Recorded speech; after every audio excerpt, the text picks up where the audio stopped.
Jadi curhat, ya? Halah, ucap Den Tangga sambil menepuk jidatnya pelan. Oh, iya masih sakit gak perutnya? Belum jadwalnya kan? Tanya Den Rangga. Sepertinya dia ingin mengalihkan pembicaraan. Belum, tapi kenapa makin sakit, ya? Mungkin Derativa bisa menjelaskan. Tanpa bicara lagi, ia menelpon adiknya. Kepala diangguk-anggukan dan raut berubah serius.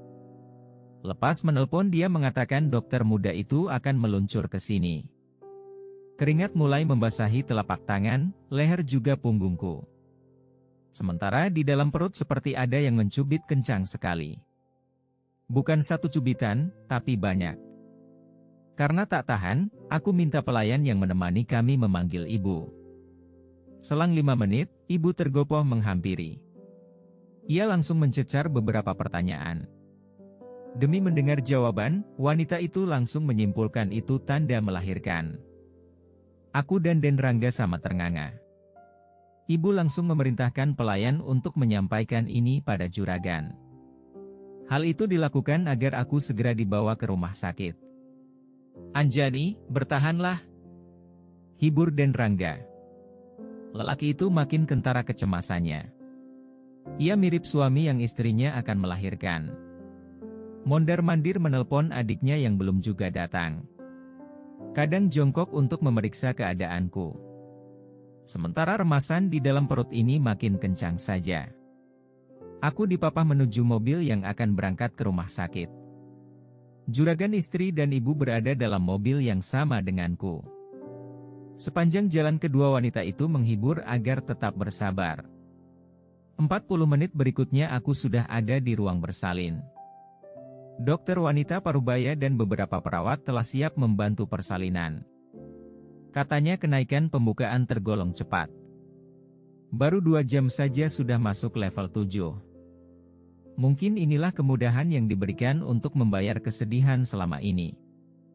Makin kesini ternyata makin dahsyat kontraksinya. Aku hanya bisa mengerang sambil mengucapkan lafaz Allah. Saat ini hanya dialah sandaranku. Anjani, bebaskan pikiranmu. Ikhlaskan hatimu. Maafkan suamimu supaya mudah persalinannya. Itu kata-kata terakhir ibu yang kuingat sebelum akhirnya aku masuk ruang tindakan.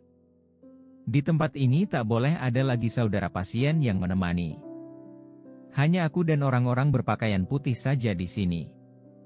Memaafkan suami itu yang sesungguhnya belum hadir di diri ini. Bahkan kala bayangnya melintas, raga yang sedang bertaruh nyawa ini kehilangan kekuatannya. Aku tak sanggup lagi mengedan. Ibu ayo sedikit lagi. Kepalanya sudah kelihatan, ayo. Kasihan dedeknya, Bu. Motivasi dokter itu menyadarkanku dari keputusasaan. Anak ini tak berdosa. Dia harus selamat, itu yang kemudian sanggup mengembalikan kekuatan untuk memperjuangkan. Arya, aku membencimu. Aku menjerit saat seluruh kekuatan telah terhimpun. Seiring hentakan dahsyat keluarlah kepala bayi dengan ditandai ringannya Arya jalan lahir. Mommy Anjani, selamat, ya. Kau sudah jadi ibu dari pangeran tampan pastinya, ucap Den Rangga yang baru diizinkan menengokku sehari setelah persalinan. Terima kasih, Kak. Kata ibu, lelaki ini baru pergi setelah kabar melahirkan sampai di telinganya.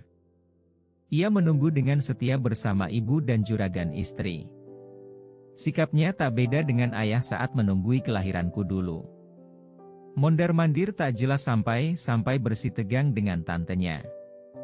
Dokter saja sampai memanggilnya sebagai suamiku. Bahkan, mereka meminta Den Rangga yang melantunkan azan di telinga putra Den Arya. Awalnya juragan istri menolak. Namun, karena kakek anak itu belum juga datang ke rumah sakit, perempuan itu menyerah juga. Sekarang jangan murung lagi. Pangeran kecilmu adalah hadiah terindah dari Allah. Untuk ayahnya anggap saja dia sudah mati. Atau sudah dimakan piranha, candanya. Tawa Den Rangga terhenti oleh suara cukup keras. Aku pun ikut membelalakan mata demi sadar siapa yang datang. Aku masih hidup, Rangga. Jangan memprovokasi dan mengambil kesempatan dalam kesempitan. Bentak Den Arya. Oh, kau masih hidup. Tadinya aku mau mengadakan doa bersama untuk ketenanganmu di alam baka. Ledek lelaki yang sama tingginya dengan suamiku. Dua lelaki itu berdiri berhadapan. Jantung ini mulai berdegup kencang. Aku khawatir mereka lepas kendali. Kehormatan lelaki itu ada pada tanggung jawabnya.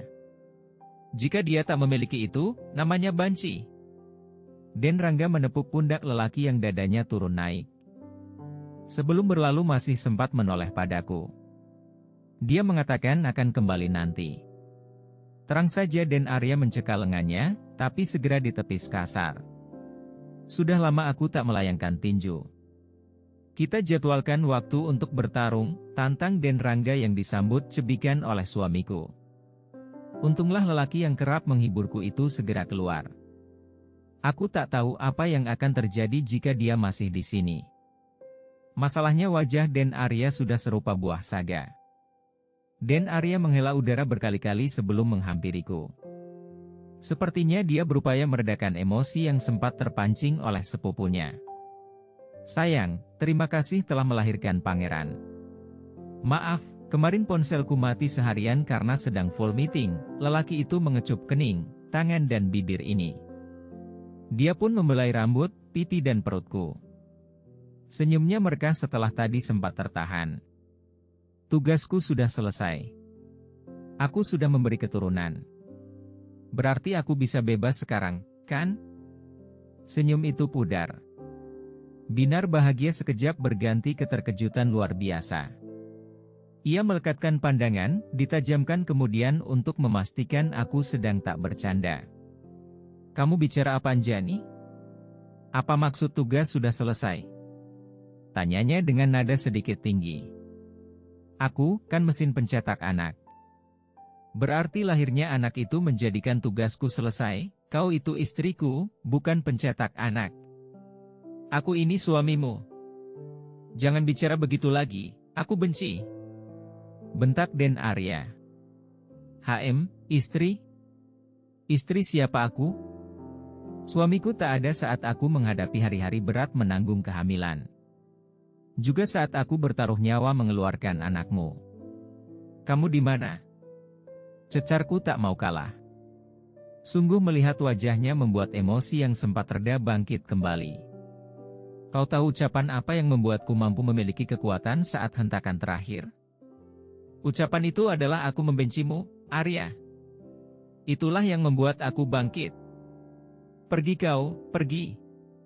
Jangan pernah lagi menunjukkan diri di hadapanku. Anjani, jaga sopan santunmu. Dia itu suamimu.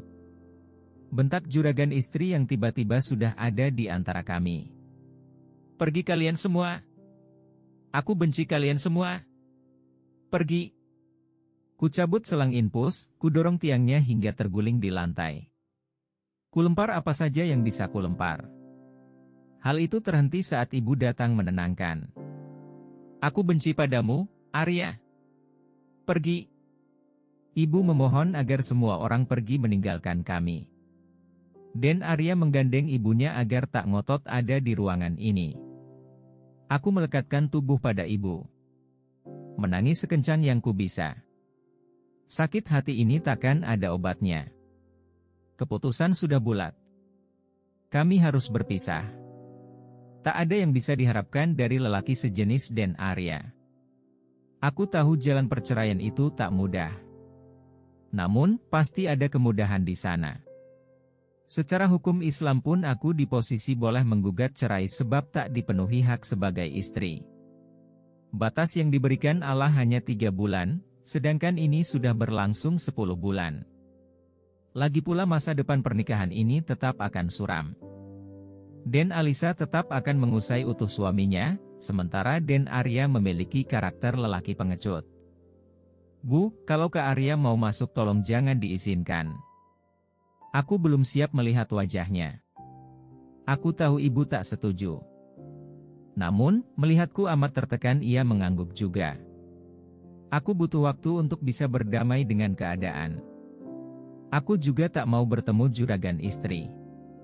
Aku benci dia, sangat benci.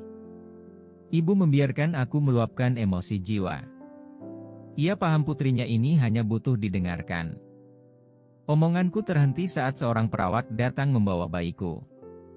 Ia menyimpannya di pangkuan agar siap diberi ASI. Wanita berbaju putih itu dengan sabar mengajari cara menyusui. Air mata ini kembali berhamburan saat si kecil menggerakkan bibirnya untuk mendapatkan ASI.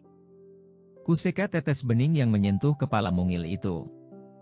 Maafkan Bunda, nak jika suatu saat harus memisahkanmu dari ayahmu.